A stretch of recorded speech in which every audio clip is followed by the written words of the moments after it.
Growing up in middle-class comfort, 17-year-old Laura recalls a happy childhood. But soon after her parents divorced, her life spiraled out of control. She would get mouthy. Her grades were falling in school. And I got into a lot of drugs and just started stealing things from people. And I stole a lot of money from my mom, and she found out. And I was livid. I don't think I was ever that angry at any of my children as I was that day. And I decided that I wasn't wanted anymore, and I wasn't needed, and that she was going to call the cops on me, and I was going to go to jail. I was afraid, scared, so I left.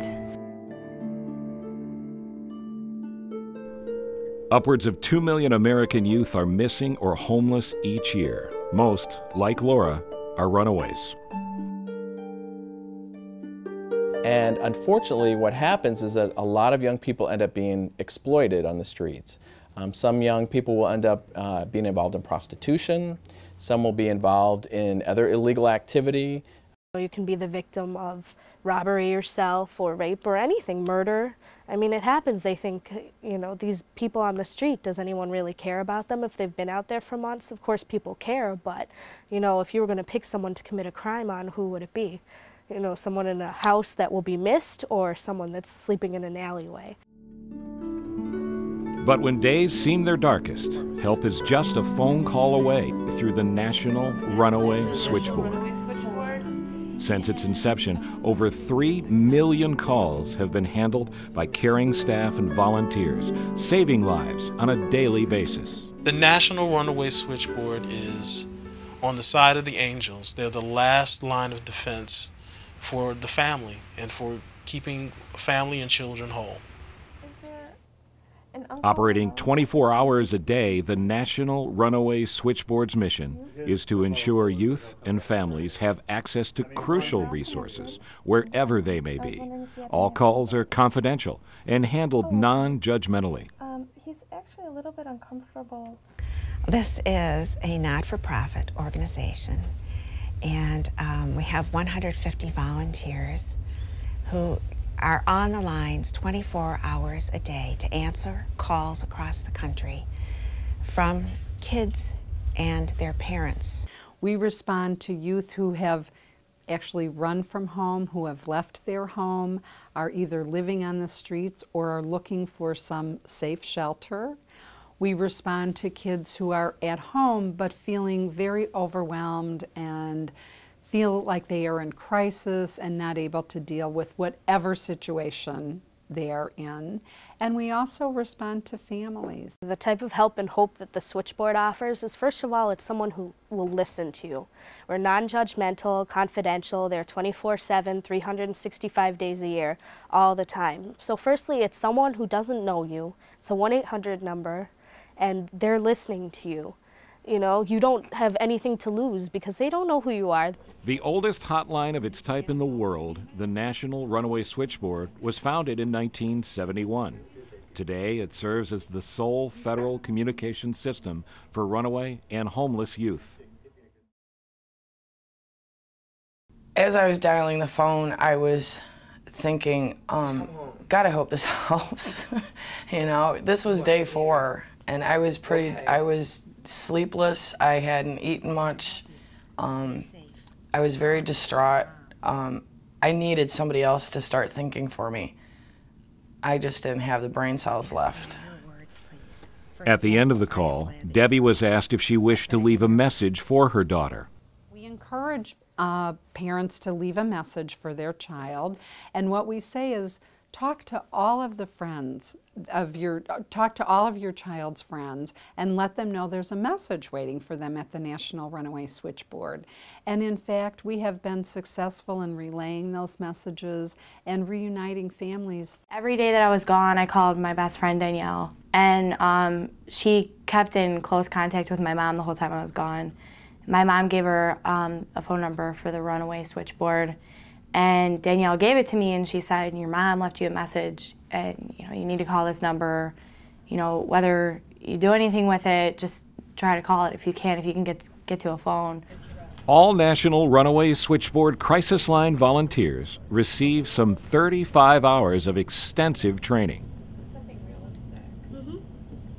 And there's so many things and options that we can elicit just by calling us. You know, you don't even have to give us your name, your phone number, nothing. We don't need to know who you are. We can refer you to counselors, shelters, anywhere in the U.S. Among its many services is the Home Free program, offered in collaboration with Greyhound Lines. When someone decides they want to come home, we contact the National Runaway Switchboard, and then they set up a ticket for them to travel free on Greyhound. Now, if they are under 15 years old, then we set it up for their parent or guardian to get the ticket, come and pick them up, and then take them home, so that we're sure they get home if they're that young. Since this program started in 1987, we have transported over 8,000 kids home for a total cost of the tickets would have been $700,000. And we're averaging now about 1,100 runaways a year that we haul home to their family or loved ones. I have a youth on the other line who's needing to stay at a shelter tonight. Do you have any availabilities? For some, going home is not an option. In these cases, the National Runaway Switchboard provides support and referrals to local shelters, counseling centers, and child protective services. We have a database of over 17,000 resources where we can identify a shelter for a youth in, if they're calling from Omaha or they're calling from St. Petersburg, Florida, wherever. We can pull up information about the kinds of resources that are available in that community. And instead of just saying, well, here's a phone number of a shelter, while the youth is on the call, we contact that resource. In addition, 200,000 referral sources are used to link youth to safe alternatives anywhere in the nation. The National Runaway Switchboard is really about connecting. It's about giving kids a way to survive. The National Runaway Switchboard also provides crucial services to adults. Cleo, a mother of two, called after finding drugs in her teenager's bedroom. She hoped to avoid a runaway crisis. Calling the National Runaway Switchboard was probably one of the best things I've ever done, because I don't know that I would have been able to handle it as well as I did without them first reassuring me. I think that it was important before I confronted her with it that I calmed down and try to be more rational, so that the whole thing didn't just escalate into a lot of screaming between the two of us, and so it was very helpful and very helpful. It had been 5 days since Laura ran away from home. She was cold, hungry, miserable, and ready to make the call to the National Runaway Switchboard. I called it, and the lady picked up the phone, and she was really nice, and she talked to me while I cried and just comforted me I was on the phone with her for 20 minutes. And she said, do you want to hear what your mom had to say?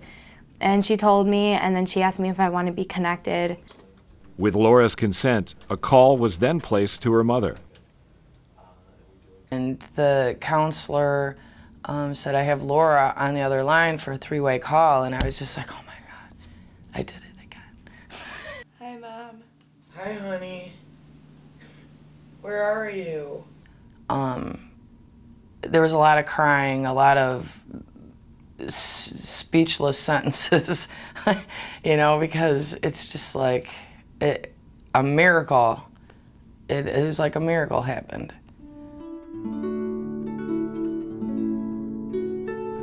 It's been over a year since Laura and Debbie's ordeal first began. Happily reunited, they can now look forward to a bright future, thanks in part to the National Runaway Switchboard. I am very grateful that the National Runaway Switchboard exists, and it's my mission in life, I swear, to let everybody know about it. I was going to disappear, be somebody else, be James Bond. And then I just seen the number sitting there and decided I'm gonna call just to see what it is.